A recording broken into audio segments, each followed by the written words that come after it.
সাত আসমানের নাম সমূহ ও সেখানে কারা আছেন। প্রথম আসমানের নাম হল রুকাইয়া। এ আসমানে সমগ্র মানবজাতির আদিপিতা হজরত আদম আলাইহিস সালাম আছেন। দ্বিতীয় আসমানের নাম হল ফায়দুম বা মাউন। এ আসমানে হজরত ইয়াহিয়া আলাইহিস সালাম ও খ্রিস্টান সম্প্রদায়ের প্রবর্তক হজরত ঈসা আলাইহিস সালাম আছেন। তৃতীয় আসমানের নাম হল মালাকুত বা হারিজুন। এ আসমানে হজরত ইউসুফ আলাইহিস সালাম আছেন। চতুর্থ আসমানের নাম হল জাহিরা।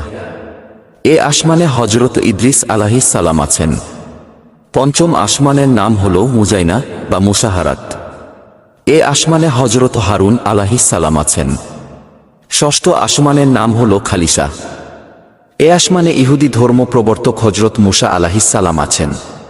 সপ্তম আসমানের নাম হল লাবিয়াহ বা দামিয়াহ। এ আসমানে হজরত ইব্রাহিম আলাইহিস সালাম আছেন।